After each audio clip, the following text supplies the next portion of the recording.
اعوذ باللہ من الشیطان الرجیم بسم اللہ الرحمن الرحیم سورہ سبا کی چند آیتیں پڑھ رہا ہوں۔ وَلِسُلَيْمَانَ الرِّيحَ غُدُوُّهَا شَهْرٌ وَرَوَاحُهَا شَهْرٌ، اور سلیمان علیہ السلام کے لیے ہم نے ہوا کو تابع کر دیا، اس کی صبح کی منزل 1 مہینے کی ہوتی اور اس کی شام کی منزل 1 مہینے کی۔ وَأَصَلَّا لَهُ عَيْنَ الْقِطْرِ، اور ہم نے اس کے لیے تانبے کا چشمہ بہا دیا۔ وَمِنَ الْجِنِّ مَن يَعْمَلُ بَيْنَ يَدَيْهِ بِإِذْنِ رَبِّهِ، اور جنات میں سے ایسے تھے جو اس کے رب کے حکم سے اس کے آگے کام کرتے تھے۔ وَمَن يَزِغْ مِنْهُمْ عَنْ أَمْرِنَا نُذِقْهُ مِنْ عَذَابِ السَّعِيرِ، اور ان میں سے جو کوئی ہمارے حکم سے پھرے تو ہم اس کو آگ کا عذاب چکھائیں گے۔ يَعْمَلُونَ لَهُ مَا يَشَاءُ مِن مَّحَارِيبَ وَتَمَاثِيلَ وَجِفَانٍ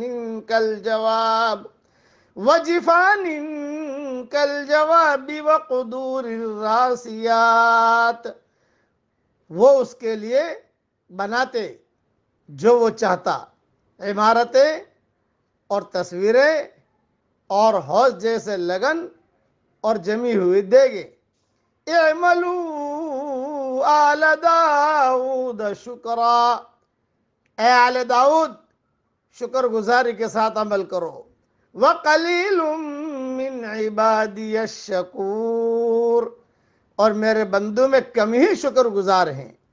فَلَمَّا قَضَيْنَا عَلَيْهِ الْمَوْتَ مَا دَلَّهُمْ عَلَى مَوْتِهِ إِلَّا دَابَّةُ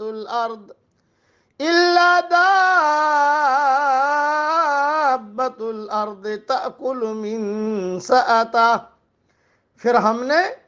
پھر جب ہم نے اس پر موت کا فیصلہ نافذ کیا تو کسی چیز نے ان کو اس کے مرنے کا پتہ نہیں دیا مگر زمین کے کیڑے نے جو اس کے عصا کو کھاتا تھا۔ فَلَمَّا خَرَّ تَبَيَّنَتِ الْجِنُّ أَن لَّوْ كَانُوا يَعْلَمُونَ الْغَيْبَ مَا لَبِثُوا فِي الْعَذَابِ الْمُهِينِ، پس جب وہ گر پڑا تب جنات پر کھلا کہ اگر وہ غیب کو جانتے تو اس ذلت کی مصیبت میں نہ رہتے۔ یہ حضرت سلیمان علیہ السلام، حضرت داؤد علیہ السلام کا تفصیلی قصہ ہے۔ یہ اللہ چاہے گا تو انشاءاللہ ریاض و تفسیر میں آ جائے گا انشاءاللہ۔ یعنی حضرت سلیمان علیہ السلام میں آیان سلطنت اور لشکر تخت پر بیٹھ جاتے اور جدھر آپ کا حکم ہوتا ہوائیں اسے اتنی رفتار سے لے جاتی کہ 1 مہینے جتنی مسافت صبح سے دوپہر تک کی 1 منزل میں طے ہو جاتی، اور پھر اسی طرح دوپہر سے رات تک 1 مہینے جتنی مسافت طے ہو جاتی۔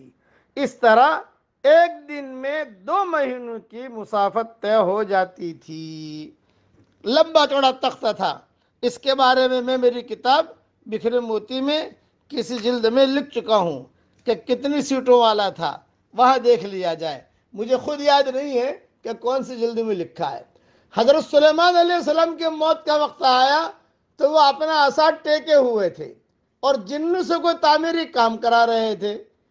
موت کے فرشتے نے آپ کی روح قبض کر لی مگر آپ کا یہ بے جان جسم عصا کے سہارے بدستور قائم رہا۔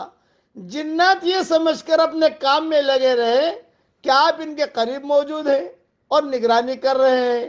اس کے بعد عصا میں دیمک لگ گئی۔ 1 عرصے کے بعد دیمک نے عصا کو کھوکھلا کر دیا تو آپ کا جسم زمین پر گر پڑا۔ اس وقت جنوں کو معلوم ہوا کہ آپ وفات پا چکے ہیں۔ یہ واقعہ اس صورت میں غالباً اس لیے پیش آیا تاکہ لوگوں کے اس غلط عقیدہ کی عملی تردید ہو جائے کہ جنات غیب کا علم رکھتے ہیں۔ دوسری ایک بات کہ بعض علماء نے یہ بھی لکھا ہے کہ یہ جنات جو ہیں اگر سلیمان علیہ السلام کی بات نہ مانتے تو اللہ تعالیٰ نے ایک فرشتہ مقرر فرما دیا تھا جس کے ہاتھ میں آگ کی لکڑی تھی، آگ کا سوٹا ہوتا تھا. جو جن حضرت سلیمان علیہ السلام کے حکم سے سرتابی کرتا، نہ مانتا، تو فرشتہ وہ لکڑی وہ سوٹا اسے مارتا، جس سے وہ جل کر بھسم ہو جاتا. فتح القدیر میں یہ مضمون لکھا ہوا ہے. اللہ تعالیٰ انسانوں کو بھی ہدایت دے اور اللہ جناتوں کو بھی ہدایت دے. آمین. وآخر دعوانا ان الحمد للہ رب العالمین.